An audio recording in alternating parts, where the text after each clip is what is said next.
We formed the Dullmen's Club a while back.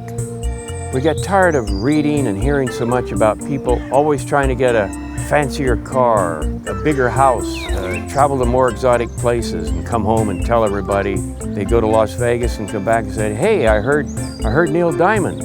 You know, big deal. Dullmen's Club is a place in cyberspace where dull men can hang out and share their experiences with fellow dull men and women that appreciate dull men. It's a sanctuary for them. A place they can hide out, get away from the glitz and glam, the hurly-burly, all the noise of modern life, the pressures to keep up with the Joneses. I don't know who the Joneses are anyway. Do you?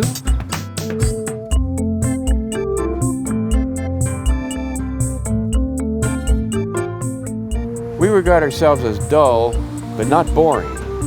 We're grateful for so many things in our lives. There's the Biscuit Appreciation Society, the Traffic Cone Preservation Society, the Apostrophe Protection Society, the Cloud Appreciation Society. It goes on and on.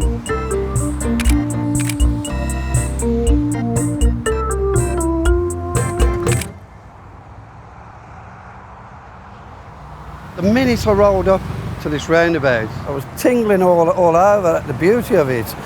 This whole setting just greets you. It's so quintessentially English in its appearance. It's a listed duck pond actually on a roundabout. And I've travelled from John O'Groats to Land's End, and I've never seen a duck pond on a roundabout. I thought I'd seen everything, but this is certainly going to grace the front cover of our calendar for 2014. Over the years, I've seen some darn good roundabouts. Some people go for picturesque roundabouts, like the one I'm sitting on. We call those titchmarshes, which is an island in full bloom. But other people, the functionalists in our society, they might go for the magic roundabout in Swindon, which is the white knuckle ride of all roundabouts. It's a real maelstrom of motordom. Our society go on day trips there and spend the day just going round and round. There's the Dorking Cockerel, there's the Bath Regency roundabout. You could almost hear the crack of leather on willow with that roundabout. It's beautiful. I like to see a roundabout as an oasis on a sea of tarmac. I think they lift our sagging spirits on long, tiresome journeys. They're not like robotic, fascist traffic lights. How many times have you been on a set of traffic lights and there's nothing coming but you're just standing there burning up petrol? Roundabouts are far more green than traffic lights, which have to be maintained after all. Whereas to maintain roundabouts, you've just got to mow the lawn. How green is that?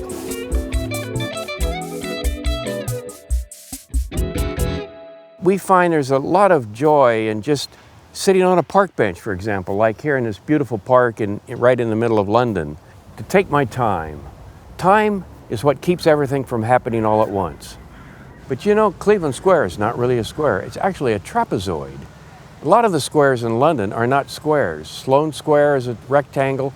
Grosvenor Square is not a square. It's an oval.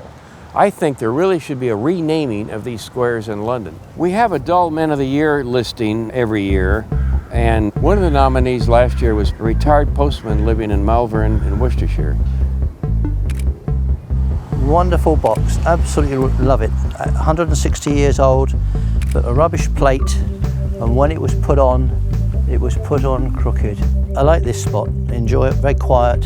You get 2 boxes for the price of 1. The hobby has become a photographic challenge. I don't think I could ever photograph them all. There are 115,000 take or give of boxes in Royal Mail's collection. I think I've probably done about 2,500. It's become addictive in a way that it takes me to places that I would not normally visit. And one of my dear wife's interests is following a musical show around the country, and we've actually seen it over 80 times now in 40 different theatres, and we've stayed in many, many hotels. And one of the advantages of that is, of course, invariably there is a post box near the hotel.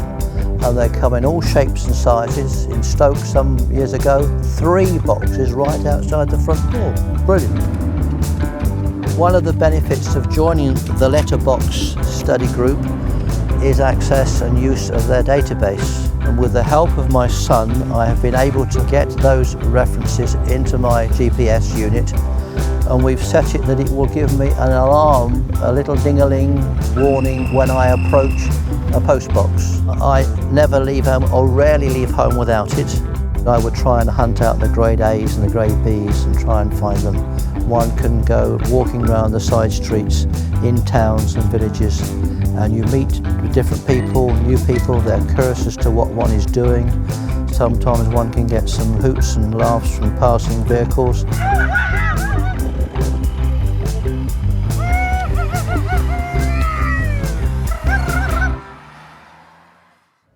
One of our members has a collection of airport sickness bags. Another member collects toothpicks. Another member collects restaurant menus. We have over 100 categories of items now that there are museums for, like soap, coat hangers, typewriters, staplers, shopping trolleys.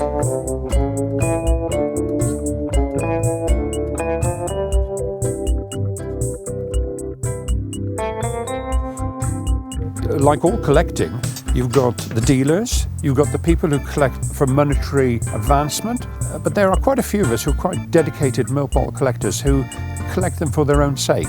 I mean, technically, 17,500 milk bottles are not worth anything. They're just glass, the most common thing on the planet. But to me, they're worth millions because they're my pride and joy. Well, as far as we know, because there's no way of checking, it is the largest collection of British milk bottles overall in the UK. But I do have friends who specialise. It ties up well with holidays, trips abroad. We go to places where you wouldn't imagine people would go. Even Trappist monks from Hong Kong had their own milk in bottles. Somebody rings me up, or I get a tip on there's a dairy closing down, or somebody's found a barn with some milk bottles. I'm away. I like the glass and I like the social history. They're nice to handle. Milk bottles do have a sort of tactile feel to them. This one has got a Union Jack on, and this is just a very nice example where you have the blue and the red, and obviously the milk when it's inside provides the white background. Well, I've never not really just don't like milk. It's nothing I would ever drink. I always believe it is a baby food. And ever since they brought out what I call blue milk, which is that milk with no fat in it. Have you ever had cornflakes with skimmed milk? It's awful.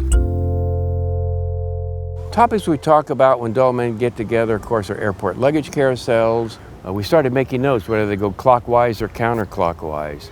We don't like the word so much anti-clockwise. It infers that we're against clocks. We like clocks. We particularly like clocks twice a year when we get to stay up late and change them at 2 in the morning.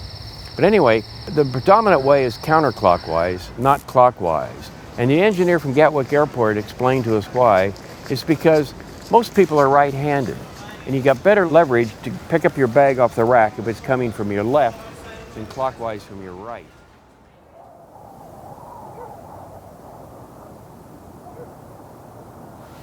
It all started back in round about 1999.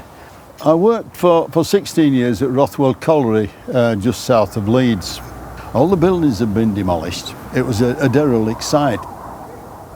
The reason I got into brick collecting was because I noticed that these bricks were lying about and the names of the brick makers were there. And that's where the interest started, because none of these brick makers were still in business.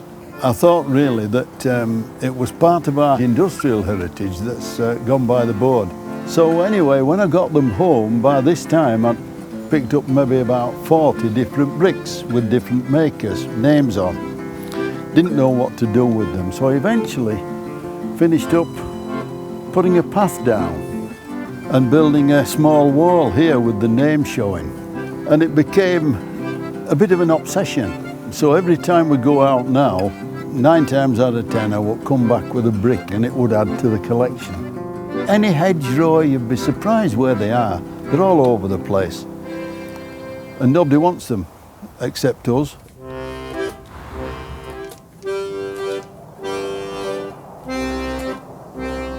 My wife Maureen is a wee bit long-suffering over the brick problem because I put maybe 3 rows of bricks down here. And as I got more and more, I had to extend it. But I was taking up grass. So then I had to go to the wall and build the wall up a wee bit. But that keeps falling down. It was a battleground, yeah, but I won eventually, but I didn't put any more down there. The line's definitely drawn. My wife of 41 or 42 years is very, very supportive of what I do. She is a bit more minimalist, if you like, than me. She often comes with me while we're watching and looking for post boxes. She helps me once every year or so where we clean every bottle in there. This is dull. It is not all post boxes, but I am let off the leash every now and again, and she's quite happy for me to go wandering. My ex-wife hated the fact that I was a roundabout spotter, and in the end she left me. But I don't mind that, because I can go out there roundabout spotting whenever I want. I love riding escalators.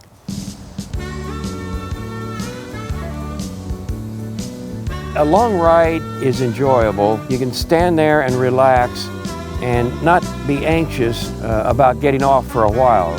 Just stand back there and look at the pictures on each side, the adverts. And a longer ride, the adverts repeat themselves every so often. So if you miss completely reading one at one point, you can just wait till you get a little farther down the escalator and it'll appear again. I quite frankly don't know why people walk on escalators. And if you're going to walk, take the stairs. Leave the escalators alone for us people that just enjoy a pure escalator ride. I just marvel at engineering behind escalators, to think that they're doing the job for us, that I don't have to exert myself to go downstairs or go back upstairs. It's like I'm just floating down into the subway station.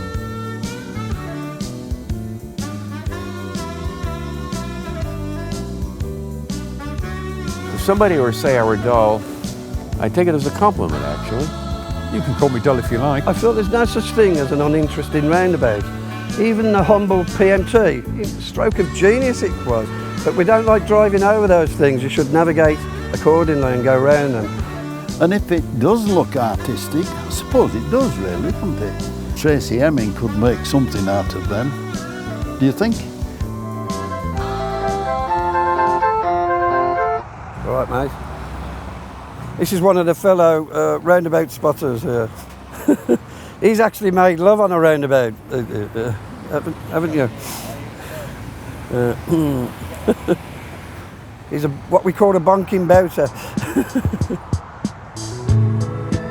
You know, life seems to be continually speeding up. Cars are faster, planes are faster now. The modern world is busy, busy, busy. The thing that illustrates it more to us is the mobile phone. To date, I don't have a mobile phone. They can play music, they can do everything with a simple mobile phone that's about half the size of a brick. Don't need one. I don't walk into telegraph poles. I like to take in as much of where I'm going or what's in front of me as I can. You can take time and reflect on life. Could be an old lamppost, a finger post, a directional sign. We need to just take a step back and just go round the roundabout twice, slowly. There's a lot to be said for being dull. Everything that you're made of lasts longer. It used to get us out, actually. It got you the exercise. If you suffer from a nervous disposition or got heart trouble, it's the perfect hobby for you. It's just to sit back and take in these beautiful pieces of round architecture. People often ask us, is this Dull Men's Club, is it a movement? No, it's not a movement. We like to stay put. People also ask us, is the Dull Men's Club one of these 12-step programs? No. 12-step programs try to get people to change their behavior. The Dull Men's Club is a 2-step program. We admit we're dull, and we're going to keep it that way.